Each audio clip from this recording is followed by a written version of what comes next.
Welcome to the Computer Chronicles. A computer that can talk thanks to a built-in speech chip. A computer with exceptional graphics and sound capabilities. A computer that can do multitasking. It's called the Amiga 500, and at under $1,000, some say it's got the best price-performance ratio of any computer on the market. Today we take a look at the Commodore Amiga on this edition of the Computer Chronicles.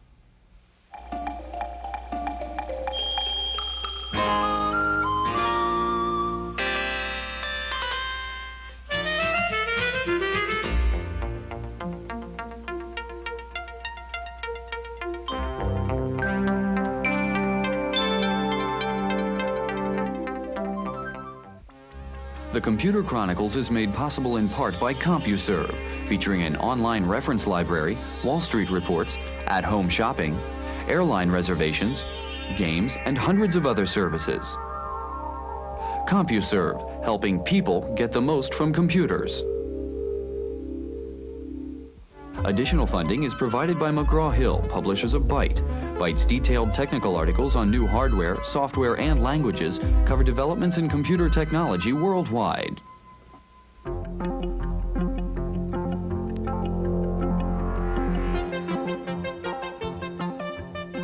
Welcome to the Computer Chronicles. I'm Stewart, Cheifet, and this is Gary Kildall. Gary, I'm playing a game called Interceptor here from Electronic Arts. It's a new F-18 flight simulation game written for the Amiga, and as you can see, the graphics and the sound are spectacular. So when you talk about the Amiga, one tends to talk about graphics and sound. It's a pretty good general-purpose computer, but it's kind of the Rodney Dangerfield of personal computers. It doesn't get very much respect among the IBMs and the Macs of the world. Why is that? Well, Stewart, part of it is the Commodore heritage. The Commodore brand name is associated with the low-end computers. When it first came out, it was pitted up against the Atari 520 ST. 520 ST was about $500, and this came out at about $1,500, so it really didn't match up. And moving up market is difficult because, of course, there's distribution channels that they didn't have established. There's a accumulated software base we found with the Mac and the IBM PC, and the Amiga just didn't have that. Now we're starting to see some really good software being written for the Amiga, so that situation may change. Okay, Gary, we're going to take a look at the new Amiga 500 and the Amiga 2000, and we'll see some of the new exciting software that is being written for the Amiga. We're going to begin by going to Oakland, California, and taking a look at a man who uses an Amiga plus DigiView and Deluxe Paint to make a living as a professional photographer and designer. Larry Keenan is a San Francisco photographer who has added the Amiga to his collection of photographic equipment. Working with a video camera, a digitizer, and a software package called DigiView, Larry can create new images directly on screen. Basically, it was a logical extension of my business because I work with a lot of different elements in photos. The digitizing process was like another brush. It's just another technique. It allows me to take a photograph that I've already have in a stock file and resize it, take out elements. For instance, you have a favorite photograph that you want to use for something, and it's got telephone lines all in it, it's got cyclone fences, lots of problems. And you can go in and you can digitize these areas out. Larry is well known for his ad work and magazine covers, and increasingly for his artwork decorating software packages. The computer gives him a definite advantage in dealing with the deadlines imposed by commercial work, and it lets him be more independent. And this is the main difference in this technology. It allows artists, photographers, illustrators, anyone in the art field to take an image, digitize it on their own terms, and present it, rather than being a victim of a technician basically doing it, and you have no input, none. Making the switch from a sharp lens to a fuzzy monitor is not without its problems. Larry regrets the low resolution of a computer screen compared to photographic film, and he finds it hard to keep up with constant changes in the technology. But he's optimistic. The trick is to learn the process, because that won't change, just the quality will change in the future, and that's the important part.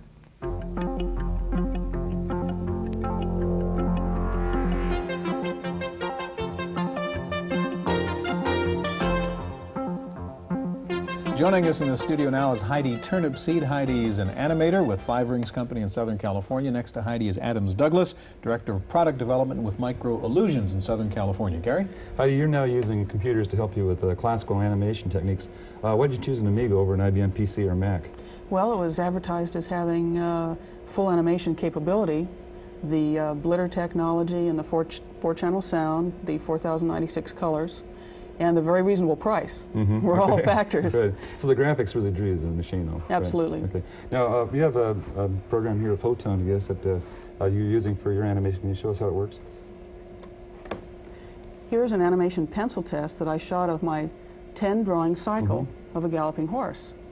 And I'm able to test the animation at home, alter the drawings, redigitize them, and save them back to disk until I polish them. So these black and white drawings are not drawn on the machine itself, they're done externally then? That's right. Okay. And what was your next step after this? At this point, I animated a rider on a separate level, digitized that, mapped it onto the galloping horse frames, saved them separately so that I can always refer to the horse alone if I want to, and then I called them up in a paint program and colored them. Could you pull that up for us? And while you're loading that version, Adams, let me ask you about the software you're using. What's it called and how does it work? Okay, this is the Cell Animator module of our Photon Video line of products, and they're a set of modules you can use for various video applications, either at home or professionally. This particular one is a tool for animators to use to arrange frames, play them back in any order, reload them, edit them, and it does support all of the graphics modes available on the Amiga. With any type of memory you might have, it'll dynamically adjust to that. Now, Adams, there's usually graphics pictures that take an awful lot of storage, so how much memory does it require to do animation? Usually you can fit on an 8-megabyte Amiga, which is what we got sitting here. Depending on the graphics mode, if you're in pencil test mode, which is takes up the least space, you can fit well over 1,000 frames. Oh, okay. And the longer, more complex colored sequences, you can go down. It goes down to like 100 frames. But you have great versatility in the way you can play those frames back out, so it's not as much of a constraint as it would be if you were only playing it back on the screen. Heidi, how are we doing with the next generation of the horse here? Well, we've loaded up the last frame. And I'm going to call it up here. And here we have the full color version of the previous scene. Now, how do you do the coloring process here? Do you color each individual frame? Yes, I do. Okay.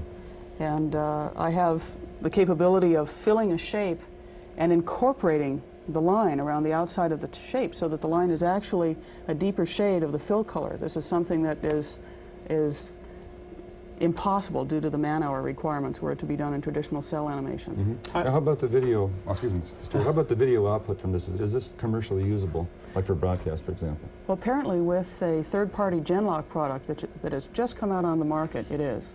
And I'm going to be anxious to test that myself. Heidi, you've got another demonstration with a background in it. I want to ask you to load that up also now, and I want to ask you one more question while Heidi's doing that. What kind of hardware configuration do you need to run something like Photon Cell Animator? It will run on a standard Amiga with, we would recommend at least 1 megabyte of memory, and you could load... You could run it on a 500, you're saying? Oh yeah, you could run it on a 500 easily. There's no special hardware video requirements. Those are added as options depending on what you want to do with what you create. Okay, Heidi, what do we have now? What we have here is a full color animation sequence that I built from my original pencil drawings using the Amiga computer. I utilized the computer to color each frame, pick them up onto the full color background that I painted using the Photon paint program, saved each discrete frame to disk. There are 80 frames here, and colored each frame myself in the computer. Okay, very nice. What does this mean to the animation industry? Well, it means that I, as an individual classical animator, can produce my own full-color animation sequence in my own home. All right, so you can be competitive with big studios, huh? You bet. Heidi, thank you very much. In just a minute, we'll take a look and listen to the music capabilities of the Amiga with a hot new program called Music X, so stay with us.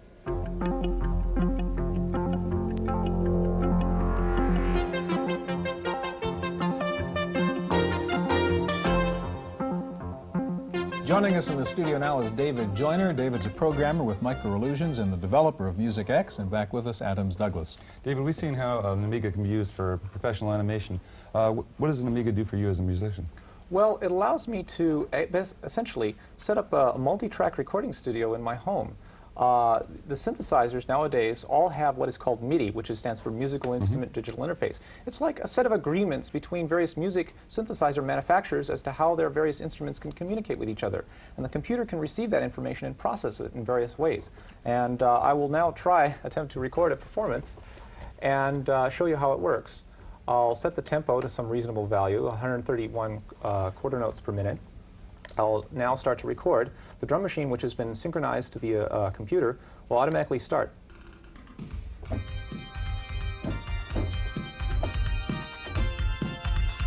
So now you're making a digital recording there.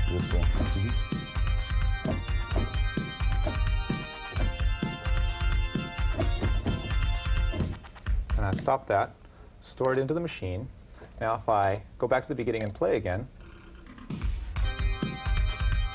and you can see it's got controls just like a tape recorder, fast forward, rewind, and play. This program has been designed to work on various levels. On the surface level, it's very simple, but at the same time, you can dig down deep into its innards and sort of... But right now what you do is you recorded one segment of music, and how many segments can you record then? You can record up to 250 segments in the computer, although 20 of them can play at once. Okay. Can you show us how you manage some of those segments? Here's the editing screen. Well, there's various different editors. I'll show you the simplest one, which is the bar editor, which shows the music as a series of bars. And in fact, you can drag notes around. Shut that off. Anyway. Okay. So what are some of the other controls that you have? Well, I'll show you some of the other screens. There is the librarian screen, which allows you to send sound data to the synthesizer and make the synthesizer play different sounds. You can store the various patches from the synthesizer onto disk. There's going to be, let's see, we have filters. What these allow you to do is process your playing in real time to change your performances. Here's an example of, this takes a second to load, the key map editor, which allows you to redefine the behavior of the musical keyboard, sort of like musical keyboard macros. Which you can assign a sequence of notes to a key on the keyboard. And I've always been interested in the idea of sort of co-composition, co-performance, not just a human composing and not just a computer composing all by itself, but together in a synthesis. There's a lot of things that I'm interested in developing in experimental techniques in music. So you see this is more of a combination of the talents of the machine and the talents of the Exactly. David, what does MusicX do that's new in terms of this kind of music software? Well, it's new in the sense that it's affordable. It runs on a machine that's affordable and a machine that has color. The Amiga is a very creative machine. I think it has a very creative spirit to it. And I think that many musicians are attracted to that, and they're dying for an excuse to buy one. Adams, MusicX is in development now, right? I mean, you're still working on this thing. When's this going to hit the market? This will be out in about 2 months. Okay, and you said it's reasonable. What will it cost? $290, I believe, something like that. Although by the time this program airs, it may be less than 2 months. Okay.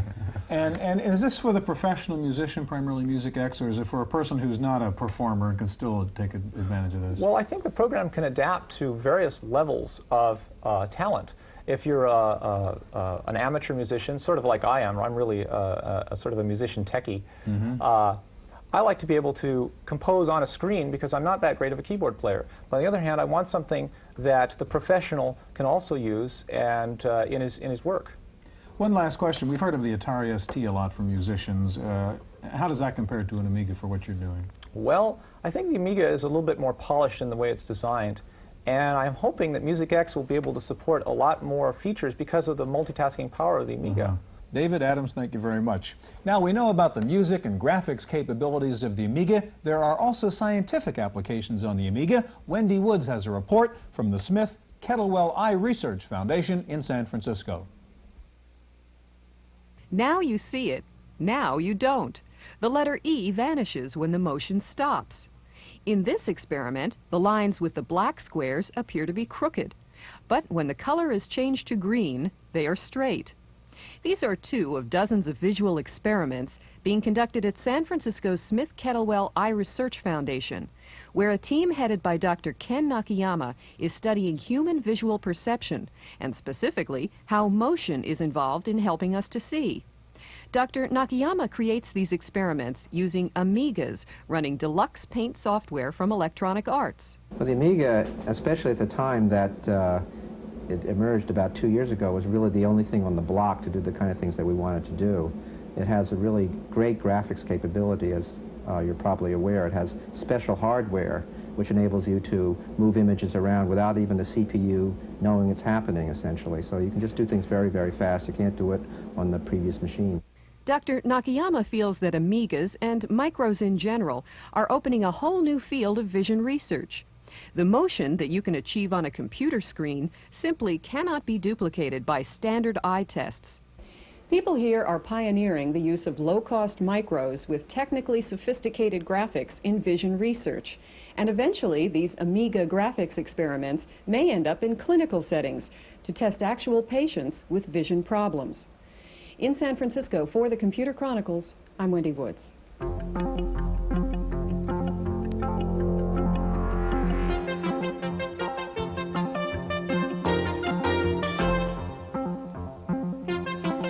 With us in the studio now are Tim Jennison, president of NewTek of Topeka, Kansas, and next to Tim, the vice president of NewTek, Paul Montgomery.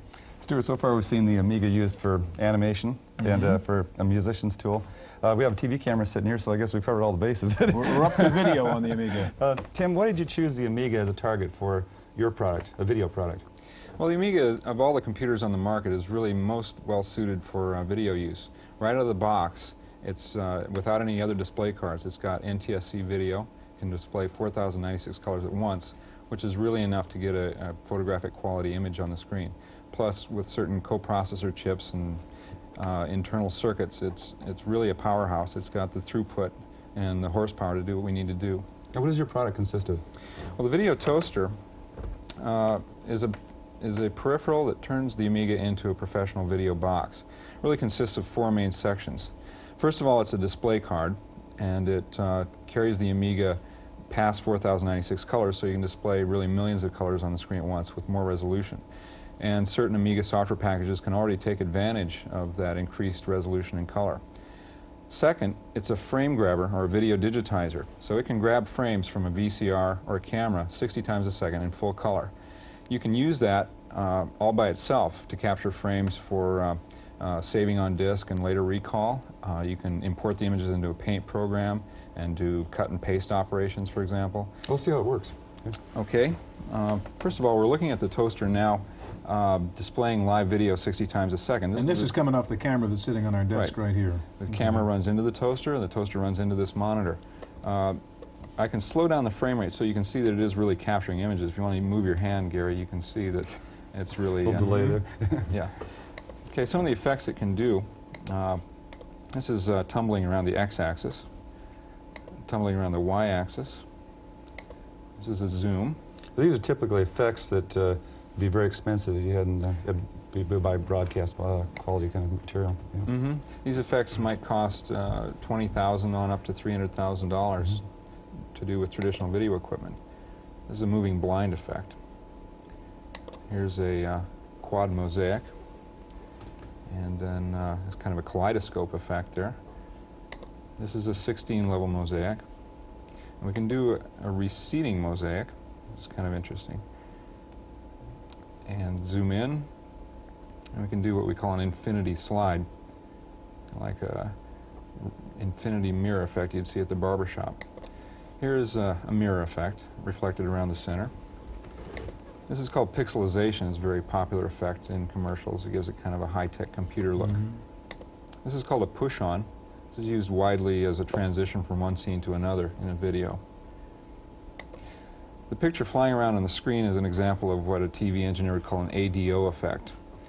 And this is, you would pay a lot of money to get this kind of effect. Another ADO type effect is the sphere, which is usually reserved for the very expensive broadcast equipment. The beauty of the toaster is that these are all software-based effects.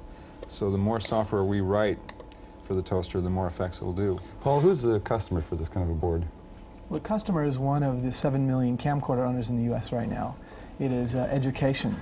It is corporate sales and training tapes. It's anyone who really has an interest in video or a need to do video. This will give them that slick, television look that people are becoming accustomed to. So, for example, if you have a small business and I wanted to have video in my PR department, then I could build it myself. Right? Absolutely right. You don't see this right now replacing things like ADOs and professional quality broadcast effects equipment, do you, or do you, Tim? Well, I do, because even if a station has these very high quality units, they're typically a kind of a precious resource, and you have to line up to use them, and if you're renting time on them, it's typically $300 an hour for the really top stuff. So now a small ad agency has access to this sort of thing, and even a TV news department has to line up for this sort of thing. Now they could get those effects very cheaply. What would the next steps be? What are the things you're trying to add to the video toaster as you improve it? We've got a number of add-on products planned for it. We'd really like to get the entire production process into a single box, and we're working on all the remaining bits and pieces to do that, so we can really truly have desktop video. When you say desktop video, that's obviously sort of an analogy to the desktop publishing situation. Paul, what do you really mean by desktop video? Desktop video is the marriage of personal computers and video. So it gives a much more professional quality to equipment that traditionally is very expensive. Using the computer technology, you can do it now fairly cheap. Do you think the consumer is going to really be doing the full editing in their home in the future? If it's easy enough, and that's what we've really tried to keep in the system. You see that trend? Yes, absolutely. Well, what's the toaster package consist of, Tim? And what do you get and how much does this cost? Well, for a whole system, you would need a VCR, a camera, or a camcorder, the Amiga, and the toaster card. All told, you would pay somewhere around $2,000 for everything. And how about the toaster product itself? I mean, what is that? The toaster itself lists for $799. Okay. And that's a board and... It's a board that goes into the Amiga. Yeah. Do you see some combination, as Gary mentioned, we've seen music and we've seen animation so far in this program, now video, of really taking these things together and going into a real comprehensive, creative work environment? Absolutely, yeah. And are you guys working on that in any direction, or working with other... We're working on an NTSC paint program that would take the output of this and manipulate it in millions of colors, an animation product, a titling product. So I see that, and it's also compatible with all Amiga software. Okay, gentlemen, thank you very much. That's our look at the Commodore Amiga. Hope we'll see you here again next week on the Computer Chronicles.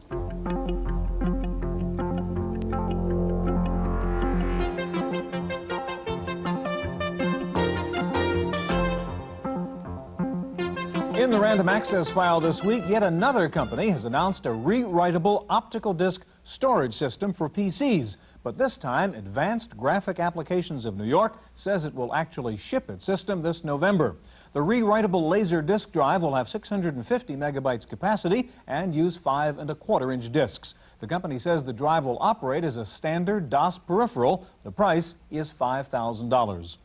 Apple says it'll be coming out with a fix for its new version 6.0 of the Mac operating system software. The new version, dubbed 6.01, is due out any day. A variety of bugs showed up in 6.0, and the new release contains 19 patches that reportedly correct the problems.